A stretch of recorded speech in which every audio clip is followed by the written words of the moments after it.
Indonesia is the most beautiful land in the universe. The land where we were born. The nation where we grew up. So many colors that live together in peace.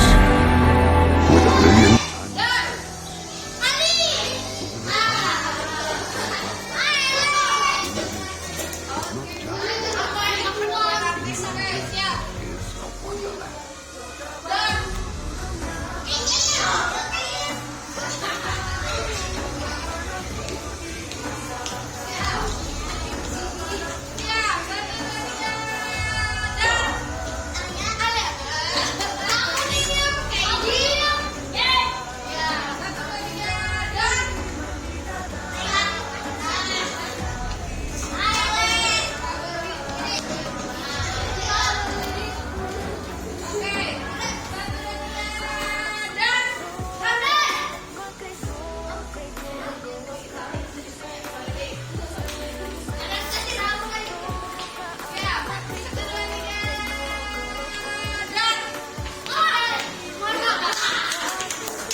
pas diulang tes si Pilipin ko.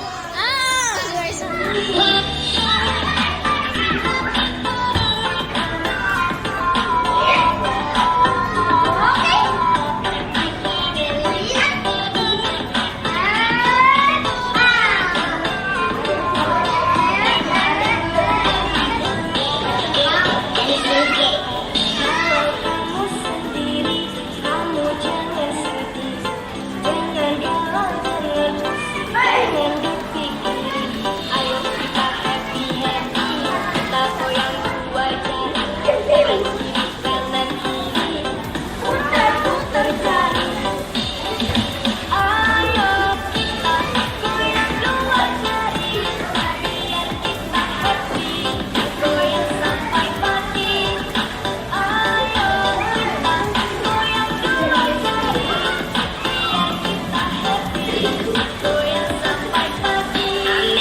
Speakers bang.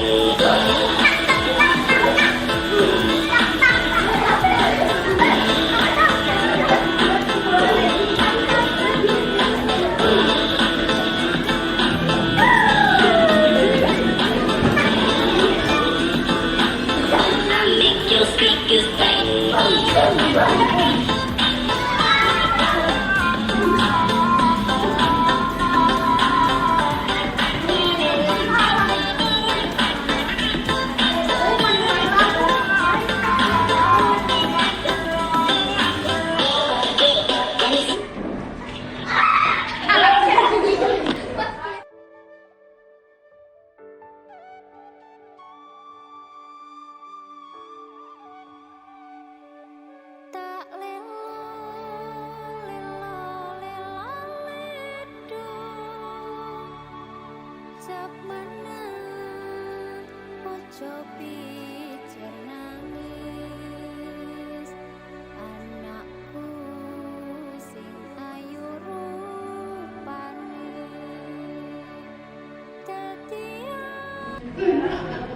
Terima kasih.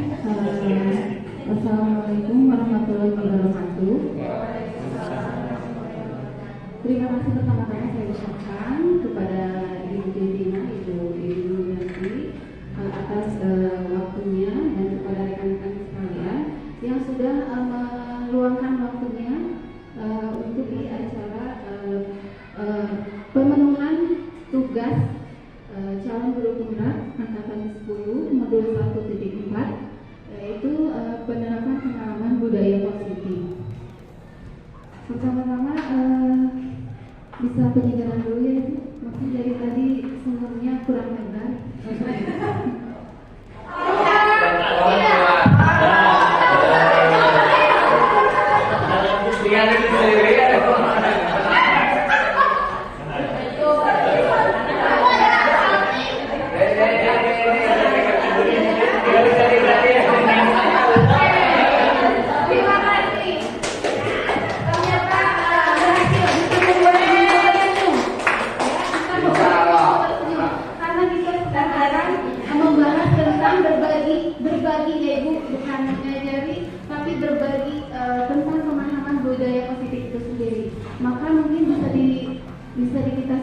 bahwa budaya positif itu harus memperlihatkan senyum terindah kita ya dia.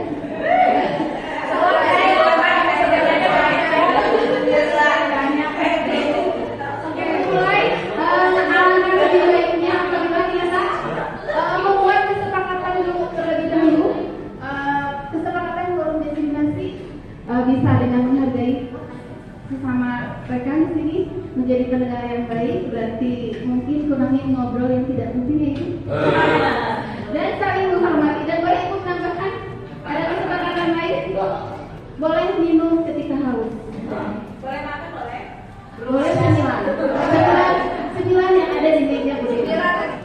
Di sini ada konsep inti dari budaya positif. Ada 6 konsep inti. Ketika kita mendengar budaya positif, alangkah indahnya apabila kita menuju ke arah sana dan memang kita sudah alhamdulillah tidak disadari. Mungkin secara tidak disadari kita menuju budaya positif. Adapun konsep inti dari budaya positif sendiri adalah disiplin positif dan nilai-nilai kebajikan universal, teori motivasi, hukuman dan penghargaan keyakinan. Kebutuhan dasar manusia dan dunia berkualitas, restitusi 5 posisi kontrol, dan restitusi segitiga restitusi. Sebelum ada yang bisa sharing apa itu disiplin positif. Disiplin positif.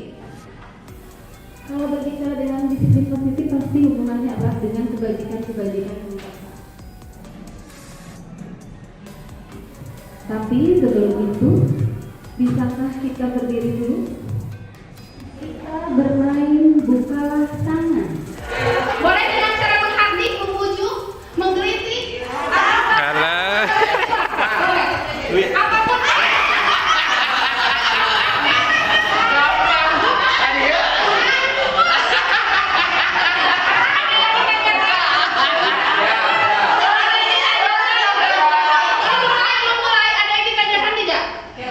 Jadi tugas guru A adalah melepas sekuat tenaga dan tugas guru B adalah membuka sekuat tenaga dengan merayu, membujuk, menghardik, memaksa, menggelitik. Boleh?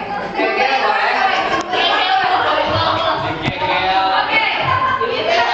Dua, tiga.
Terjadi tidak ada perselisihan, tapi saling menjaga itu. Tadi saya melihat sangat menarik dengan Bu Raini. tidak memberikan izin untuk membuka. Saya boleh tahu alasannya seperti apa? Itu alasan kita. Iya Bu, karena ada yang pertanyaan saya, jadi saya tidak bisa dibuka oleh siapapun. Baik Bu, jadi meskipun Bu Dewi adalah teman dekat Bu Reni, ada hal yang tidak diketahui ya? Iya. Oh iya, terima kasih. Langsung muncul dari dalam diri sendiri. Tepuk tangan dulu Ibu buat teman-teman. Oke, kita lanjutkan. Kita sendiri yang memegang kontrol atas kepala tangan kita. Apakah kita akan membuka atau menutup kepala tangan kita, itu tergantung pada diri kita masing-masing sesuai dengan kebutuhan dasar kita saat itu. Kalau misalkan saat itu memang tidak harus dibuka, maka tidak usah memaksakan diri untuk membuka. Disiplin positif itu sendiri merupakan suatu pendidikan untuk bertanggung jawab, dan bila bisa dikeluarkan pun itu untuk hal-hal yang baik dan digunakan orang tersebut, anak tersebut dengan ilmunya untuk disebarluaskan dan sebagainya. Iya. Terima kasih Bapak. Pendidikan untuk bertanggung jawab, dan bila bisa dikeluarkan pun itu untuk hal-hal yang baik dan digunakan orang tersebut, anak tersebut dengan ilmunya untuk disebarluaskan dan sebagainya. Iya. Terima kasih Bapak. Pendidikan untuk bertanggung jawab, dan bila bisa dikeluarkan pun itu untuk hal-hal yang baik dan digunakan orang tersebut. kata disiplin itu sendiri juga sering dihubungkan dengan hukuman. Jadi misalkan yang memenuhi kedisiplinan berarti itu sudah memenuhi, padahal itu sungguh berbeda, karena belajar tentang disiplin positif tidak harus dengan memberikan hukuman. Justru itu adalah salah satu alternatif terakhir dan kalau perlu tidak digunakan sama sekali. Dalam budaya kita, makna kata disiplin dimaknai dengan sesuatu yang dilakukan seseorang pada orang lain untuk mendapatkan kepatuhan. Kita cenderung menghubungkan kata disiplin dengan ketidaknyamanan. Padahal disiplin itu sendiri memberikan kemerdekaan, atau dalam konteks pendidikan saat ini, untuk menciptakan murid yang merdeka, syarat utamanya harus ada disiplin yang kuat.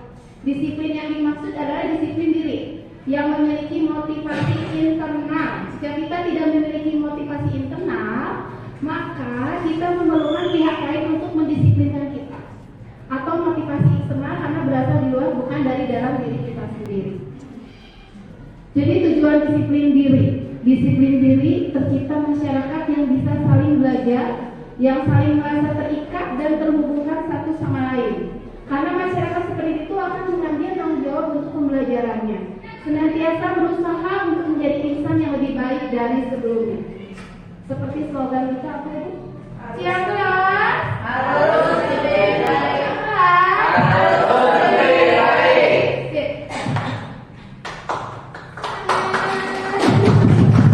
Maaf Ibu, terima kasih ya sudah mau berdiam diri meskipun ini waktu sudah mau pulang ya.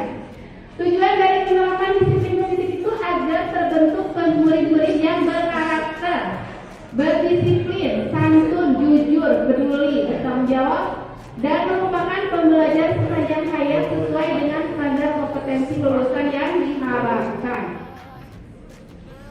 Ada yang miskonsepsi tentang kontrol itu sendiri, teori kontrol itu sendiri.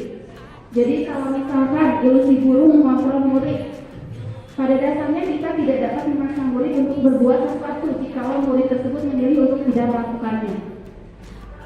Jadi apapun, misalkan murid itu mengikuti keinginan kita karena memang kontrolnya mengikuti apa yang dia inginkan. Tapi kalau misalkan kita beranggapan bahwa dengan bisa mengontrol murid adalah itu disiplin positif, itu salah besar.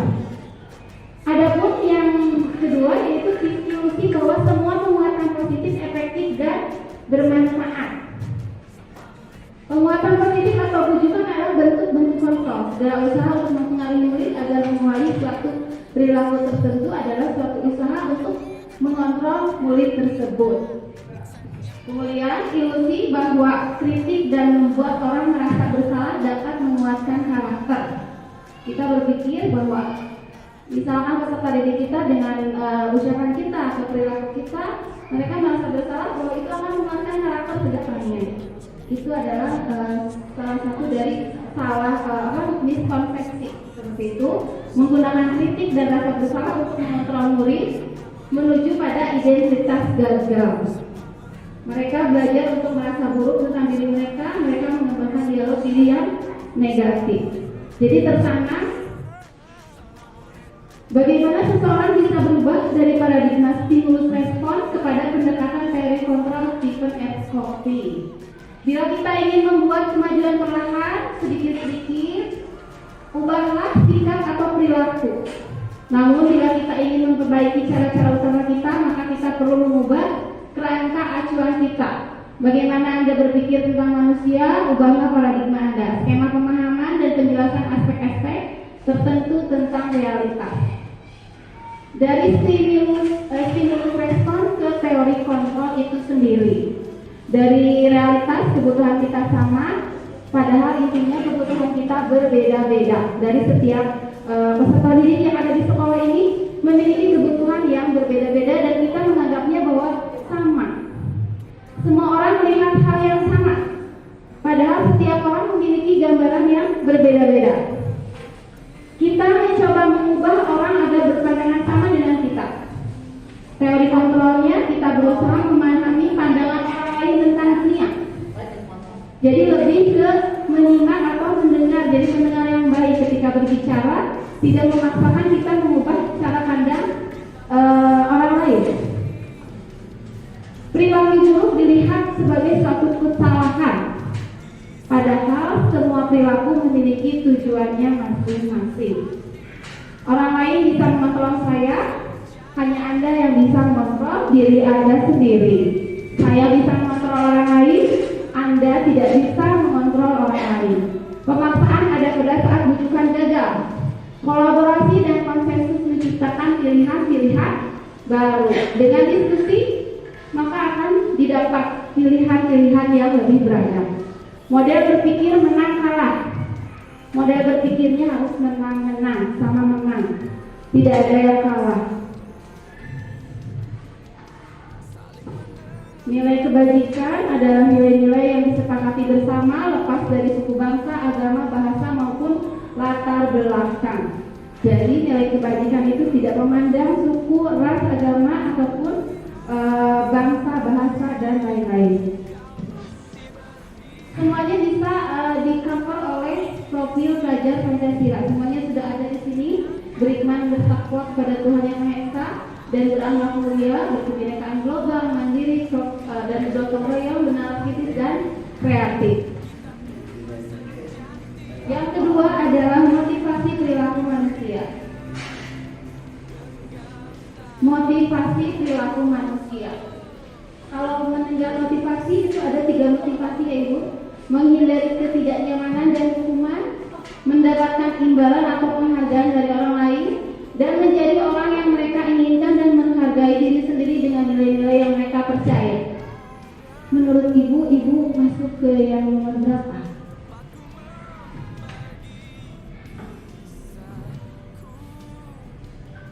Atau di sini ada pengaruh internal dan eksternal. Bisa Ibu gambarkan yang internal itu yang nomor berapa, yang eksternal itu nomor berapa?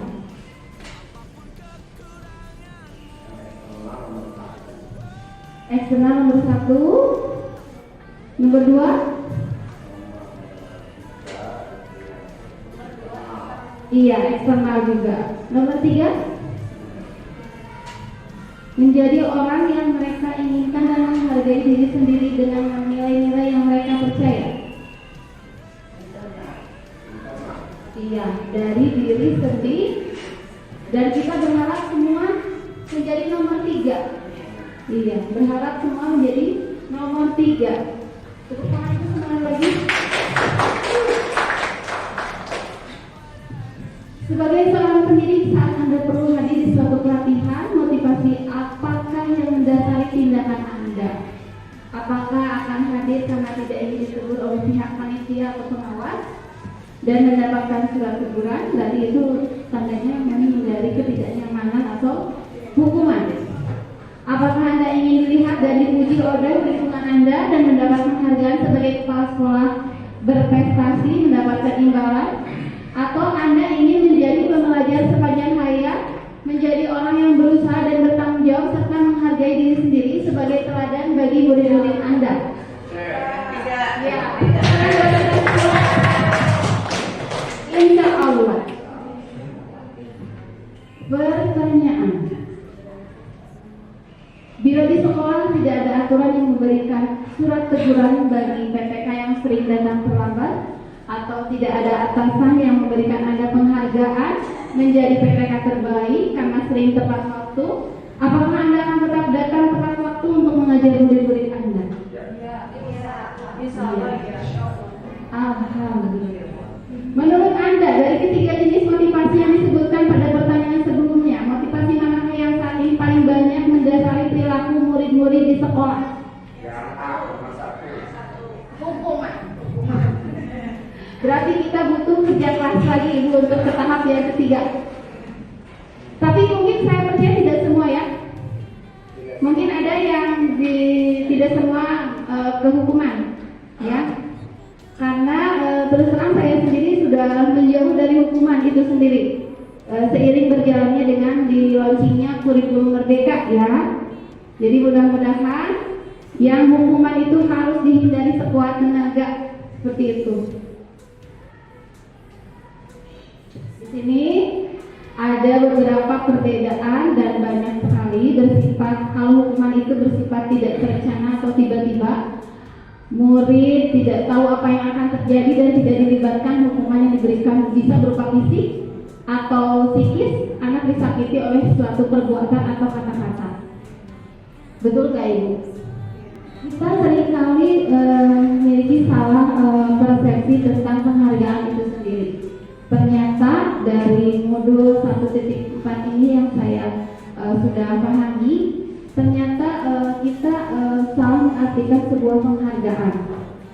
Dampak dari penghargaan itu sangat berakibat lumayan ke depannya saat kita berulang kali menjadikan hadiah kepada anak-anak agar anak berperilaku bertanggung jawab atau kepada seorang murid agar mempelajari sesuatu yang baru. Dihukum oleh penghargaan berakibatnya pengaruhnya jangka pendek dan jangka panjang. Penghargaan tidak efektif, merusak hubungan, mengurangi kecepatan, menurunkan kualitas, mematikan kreativitas, dan menghukum motivasi dari dalam dirinya jadi tidak ada. Jadi berkurang, tidak ada karena mereka dapat hadiah, saya tidak. Jadi mematikan dengan sendirinya teman sebelahnya. Itu biarin. Misalkan ketika rekan saya CGP mengungkapkan bahwa ada hadiah sekolah terbersih, sekolah terapi yang ternyata itu salah konsepsi gitu, seperti itu. Sudah tidak dilakukan seperti itu. Masih ada ya Ibu di kelas?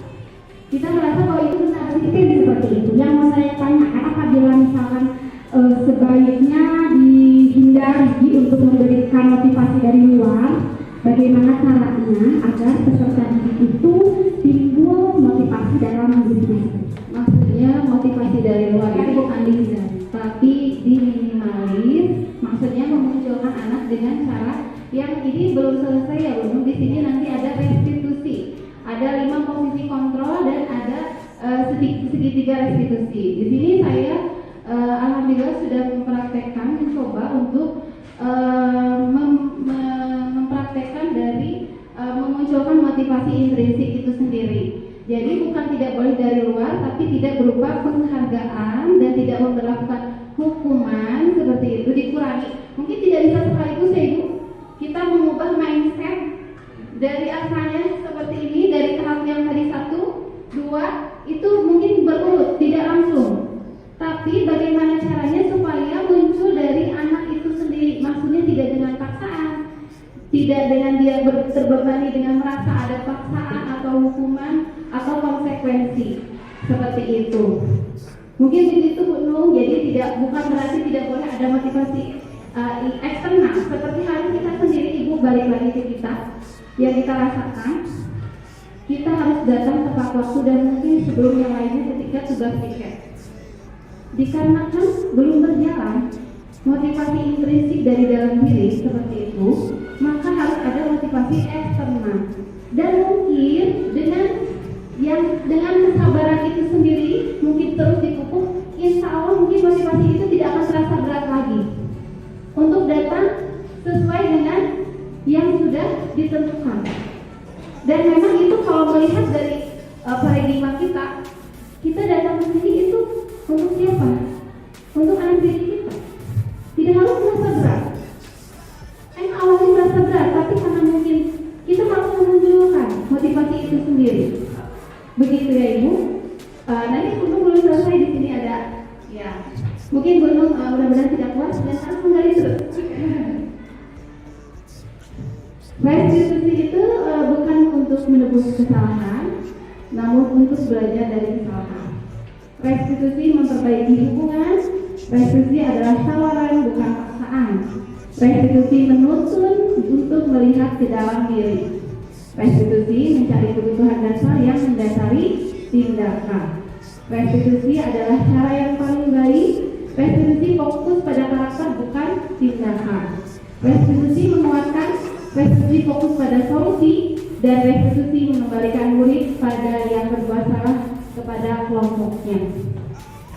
Jadi kita seperti misalkan ada siswa yang memang memiliki karakter yang sangat berbeda dari temannya. Kita gali, tidak dengan menghabis, tidak dengan memberi konsekuensi, tapi kita ajak untuk berdiskusi, mencari solusi. Ada kebutuhan dasar yang tidak terpenuhi dari siswa tersebut. Kenapa dia sampai ibaratnya jaya pada teman-temannya, tidak bisa diam, selalu mengganggu, tidak kita panggil lalu kita habis. Kenapa kamu harus seperti itu? Tapi kita cari solusinya dengan diajak berdiskusi dan berkolaborasi dengan guru itu sendiri. Seperti itu ya gambarannya, tapi kita belum sampai ke sana. Harus kita tumbuhkan. Di sini terbersih tidak Ibu? Mengapa keyakinan kelas? Mengapa bukan peraturan kelas? Sudah diterapkan sebetulnya, tapi mungkin Ibu masih redaksinya peraturan seperti itu ya Ibu. Ya boleh koreksi. Adapun saya sudah melaksanakan karena saya baru memahaminya dan mungkin saya dulu, tapi mungkin saya alhamdulillah sudah lebih paham bentuk dari keyakinan itu sendiri. Kami curah pendapat dan dengan curah kemudian muncul beberapa keyakinan. Ada 9 keyakinan dari contoh penerapan 5 posisi kontrol. Ini tidak muncul ya. Yang satu adalah hukuman. Mungkin kata-kata yang muncul seperti itu. Patuhi aturan saya, awas. Agak nada tinggi. Kamu selalu saja salah. Pasti selalu yang terakhir selesai. Suka kayak gitu ya, pernah? Ini sebagai pemantau. Kita merasa bahwa kata-kata itu tidak terlalu berarti, tapi ternyata itu sangat berarti ya. Ibu sangat kecewa sekali dengan kamu. Oh, ini pembuat rasa bersalah. Okay. Berapa kali Bapak harus memberitahu kamu ya? Gimana coba kalau orang tua kamu tahu kamu berbuat begini? Kita rasanya itu betul. Iya. Ini teman, sebagai teman. Ayo, bantulah jadi Bapak ya. Ayo ingat tidak bantuan Bapak sama ini. Sudah berapa kali tidak apa-apa, nanti Ibu bantu bereskan. Kita rasanya boleh, tapi mungkin positif untuk mengarah ke posisi manajer. Tapi yang mungkin harus kita hindari adalah hukuman. Ini pemantau. Pemantau itu selalu mengawasi dan selalu menautkan dengan konsekuensi. Peraturannya apa? Apa yang telah kamu lakukan? Sanksi atau konsekuensinya apa? Selalu dinyatakan dengan kata-kata seperti itu.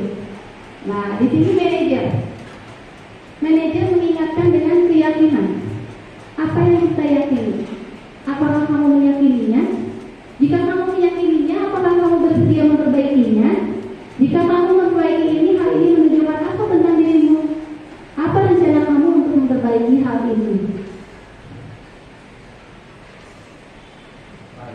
Bisa dirasakan ya Kak ya? Semuanya pasti pernah, tapi mungkin porsinya berbeda-beda. Nah, coba posisi kontrol apakah aku? Saya kecewa sekali dengan kamu. Iya. Rasa? Setuju Ibu? Setuju rasa bersalah? Kamu tidak pernah benar melakukannya. Lebih ke apa ya? Hukuman ya?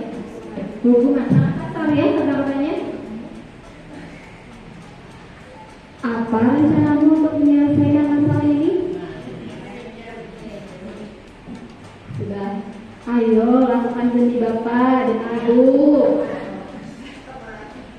Pinter. Kamu tidak pernah mendapat nilai jika tidak mengerjakan tugas. Ada yang lebih tepat. Pemantau. Kita menginjak pada yang terakhir adalah segitiga restitusi, suatu proses dialog yang dijalankan guru atau orang tua agar dapat menghasilkan murid yang mandiri dan bertanggung jawab, yaitu mengarah ke arah posisi manajer. Tahap-tahap dari segitiga restitusi itu bisa dengan dari pertama itu menstabilkan identitas. Dengan wacana atau redaksi, setiap orang pasti pernah melakukan kesalahan. Validasi tindakan yang salah. Berdasarkan prinsip setiap perilaku berupaya memenuhi suatu kebutuhan tertentu. Padahal kamu bisa melakukan yang lebih buruk dari ini kan? Kamu pasti punya alasan mengapa melakukan ini. Kamu patut bangga pada dirimu sendiri karena kamu telah melindungi sesuatu yang penting buat kamu. Kamu boleh mempertahankan sikap itu, tapi kamu harus menambahkan sikap yang baru. Jadi tidak ada kata menyalahkan. Validasi tindakan yang salah. Berdasarkan prinsip setiap perilaku berupaya memenuhi suatu kebutuhan. Yang terakhir adalah menanyakan keyakinan. Berdasarkan prinsip teori kontrol bahwa pada dasarnya kita termotivasi secara intrinsik. Apa keyakinan kita? Apa nilai-nilai umum yang kita telah sepakati? Apa bayangan kita tentang kelas yang ideal? Ini adalah yang sudah saya terapkan. Mungkin tidaknya tidak lengkap. Jadi asal itu tidak berdoa dengan tertib. Jadi dia malah tidur-tiduran. Seperti itu. Kemudian ini dari sini ya videonya. Tentu dalam penerapan program disiplin positif, hendaknya guru memiliki standar kepribadian, profesional dan sosial yang baik, di mana guru mampu merefleksikan dirinya sebagai among atau manajer, menuntun murid-muridnya menjadi insan yang mandiri, merdeka dan bertanggung jawab. Terima kasih. Semoga bermanfaat dan dapat kita implementasikan ke depannya menjadi menuju budaya positif. Wassalamualaikum warahmatullahi wabarakatuh.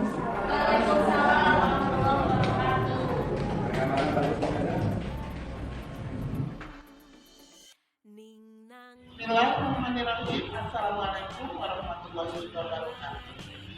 Ibu Yuli Yulianti SPD MPD selaku Kepala Sekolah SD 665 Ciamplas mengucapkan terima kasih kepada Ibu Eli Yulianti selaku calon guru penggerak yang telah mendefinisikan budaya positif kepada rekan sejawat.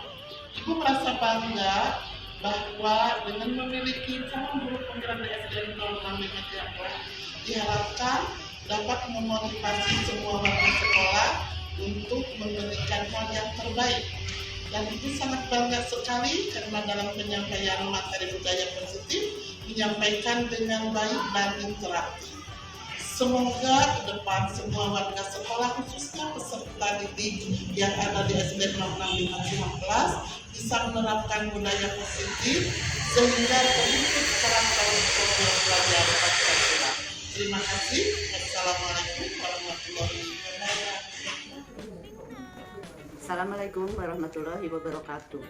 Perkenalkan, saya Resi dari SDN 065 Ciamplas sebagai guru kelas 2 SD dan sekaligus saya sebagai rekan sejawat dari Bu Eli. Alhamdulillah, kemarin saya sudah mengikuti sosialisasi yang disampaikan oleh Bu Eli tentang penerapan nilai-nilai positif bagi siswa-siswi, di mana ilmu yang disosialisasikan oleh Bu Eli, yaitu kemarin memaparkan tentang nilai-nilai positif apa yang harus diberikan kepada siswa sebagai pengganti dari hukuman-hukuman.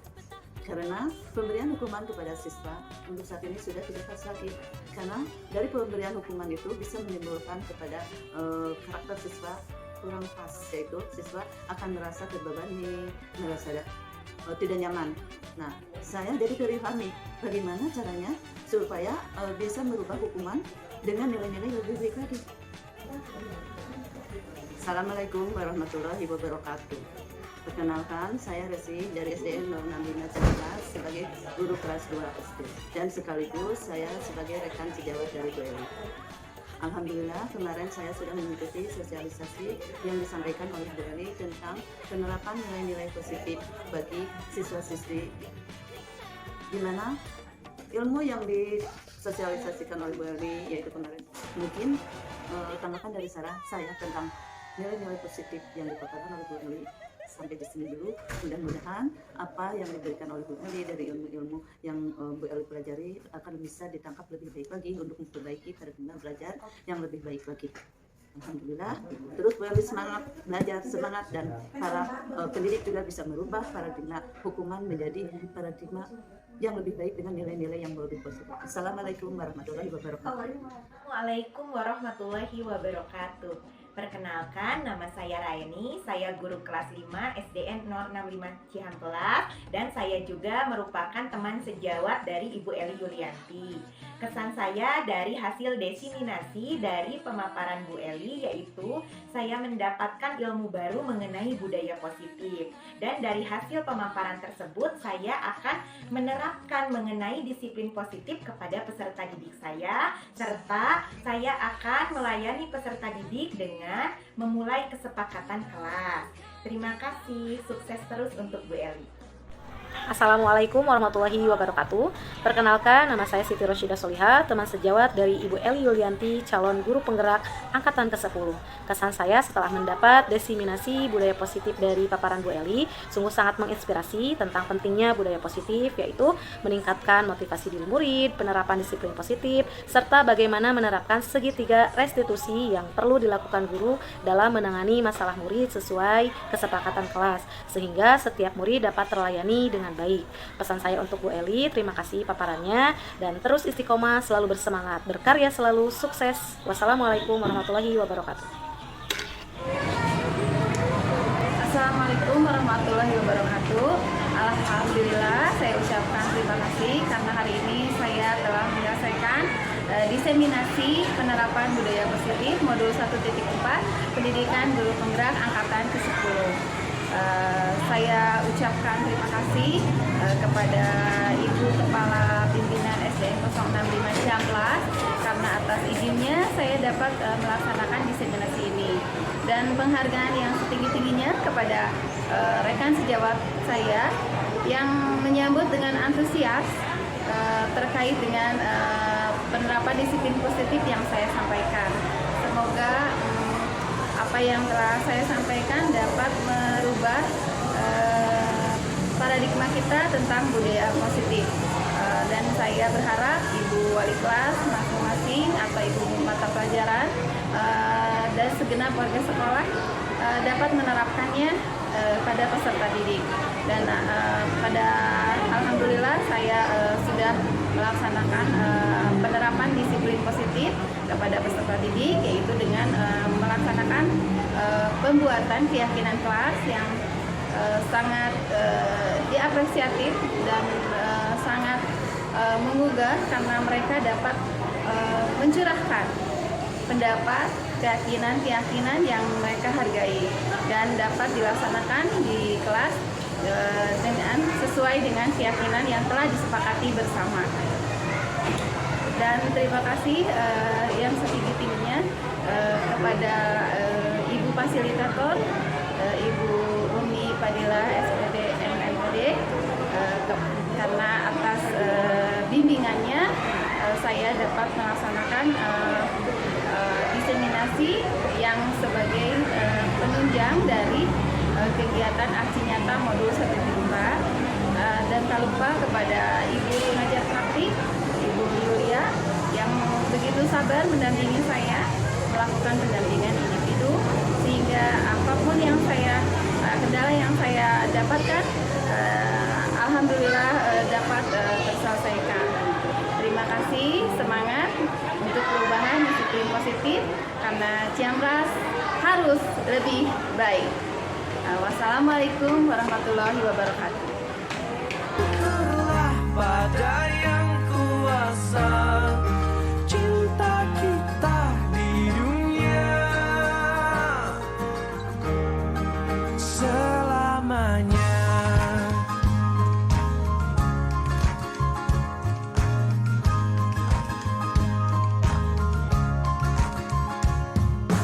Cinta kepada hidup memberikan senyuman abadi, walau hidup kadang tak adil, tapi cinta lengkapi kita.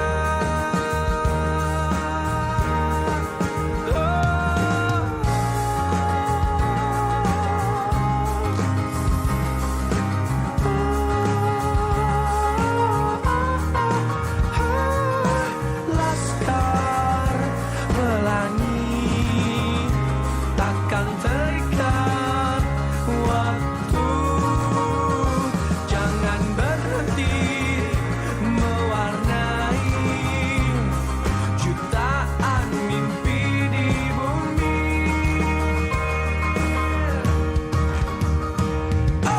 Menarilah dan terus tertawa, walau dunia tak seindah surga. Bersyukurlah pada yang kuasa, cinta kita di dunia.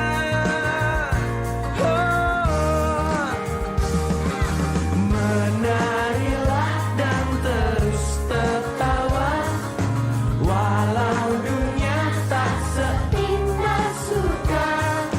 Bersyukurlah pada yang kuasa, cinta kita di dunia.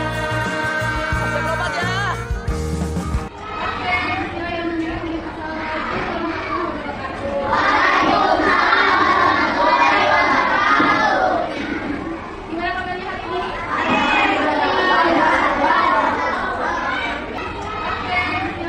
ini? Hari ini kita akan membuat keyakinan. Masih ingat keyakinan tadi apa? Oh iya, enggak. Peraturan yang dibuat oleh diri kita sendiri dan diyakini oleh diri kita sendiri. Kita bisa bersama mengubah dunia. Percaya pada diri demi cita-cita. Belajar, bergerak, bermakna.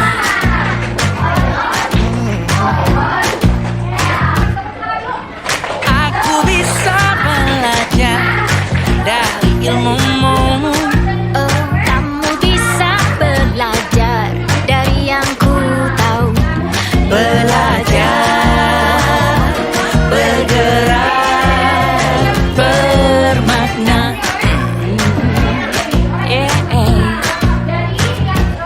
Semua murid, semua guru, semua murid, semua guru, semua murid, semua guru, semua murid, semua guru, semua murid, semua guru, semua murid, semua guru.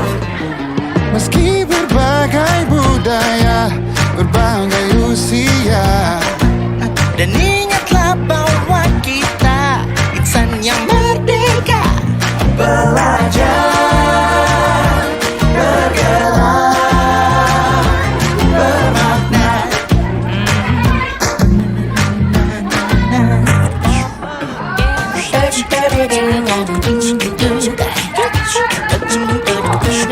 Semua murid, semua guru, semua murid, semua guru, semua murid, semua guru, semua murid, semua guru, semua murid, semua guru, semua murid, semua guru, semua murid.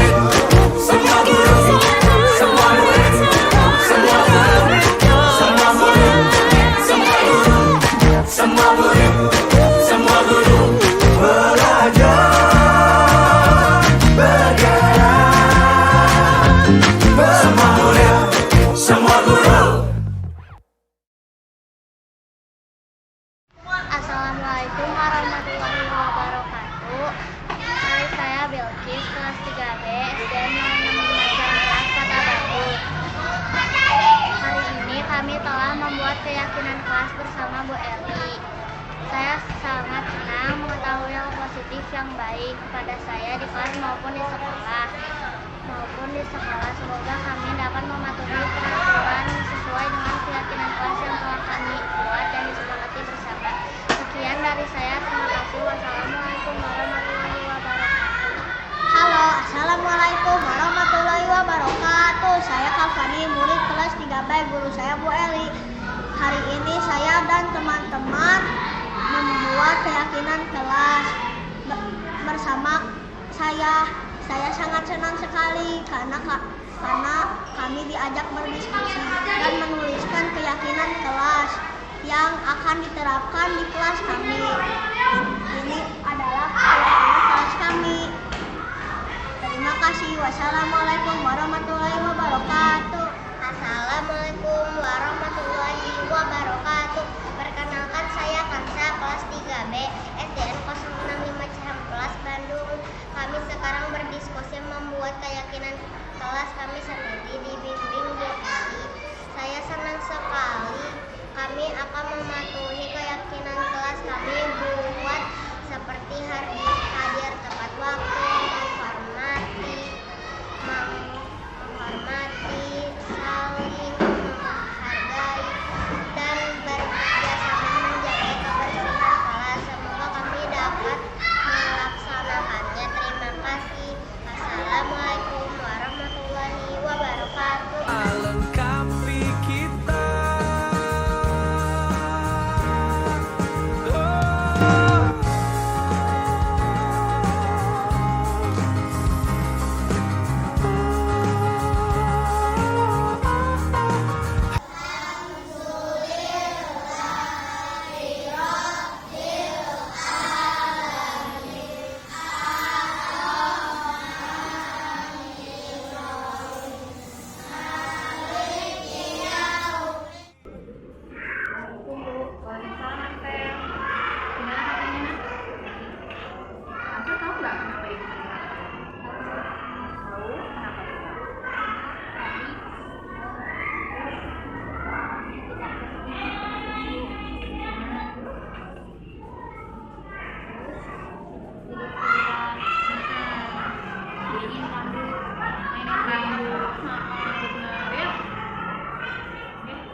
Baiknya kalau sudah nonton Persib gimana? Arsen malah diterusin apa tadi ibu? Main, seneng banget main game, tapi main gamenya pas waktu senggang saja ya. Iya, jadi bukan pas waktunya tidur. Kan Persib itu jam berapa selesainya? Jam 9 ya? Harusnya Apel langsung ya, jangan dilanjutin dengan seneng sih main game ya, nggak apa-apa main game. Game itu bisa untuk membuat kita tidak terlalu nangis, biar jadi seneng ya. Tapi ya, bukan pada saat mau tidur, pinter. Jadi solusinya seperti apa?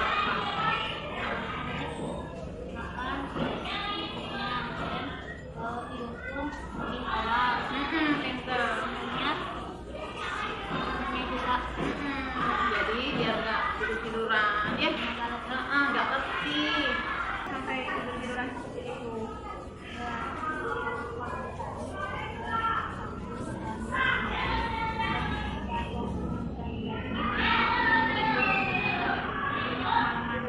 Ternyata kita sama ya fansnya. Ini juga nonton Persib. Persib pernah nggak? Juga merasa nggak keyakinan pas kita. Iya, apa? Iya. Iya itu pintar berdoa dengan hati, apalagi dengan mudah-mudahan ya tidak tidur-tiduran. Ibu pengen tahu kapan Anta mau melakukannya? Anta mau berubah nggak?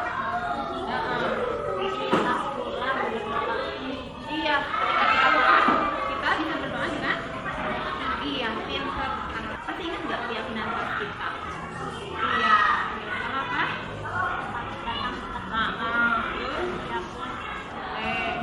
Ya, Ibu sangat berterima kasih dengan begini.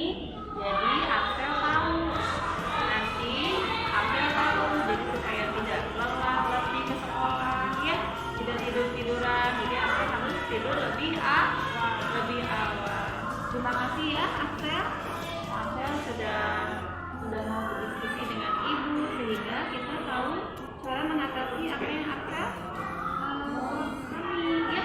Terima kasih, semoga nanti pas pulang kita bisa lebih tertib lagi. Terima kasih Guru Persib ya. Terima kasih, boleh ya? Boleh Axel sekarang. Terima kasih. Waalaikumsalam.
Belajarlah dengan baik atau bersiap-siaplah untuk belajar. Iya, jadi bukan bersiap-siap untuk bermain.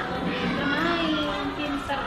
Jadi keyakinan-keyakinan yang telah kita sepakati itu harus kita taati. Itu pengen tahu, kamu mau berubah nggak? Kolek harus berubah. Jadi perubahannya seperti apa? Terus tidak dan tidak bermain ketika belajar.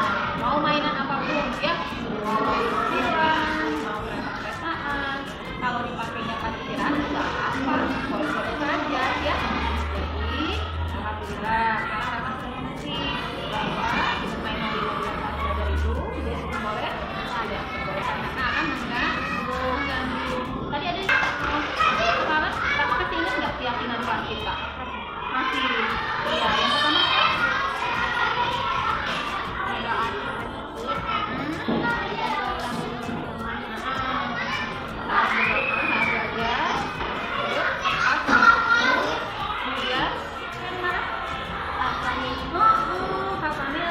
lagi serius menulis ya, kakak malah main mobil-mobil gitu.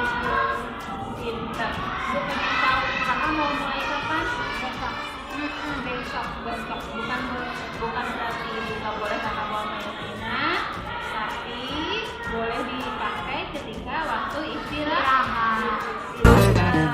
Meski berbagai budaya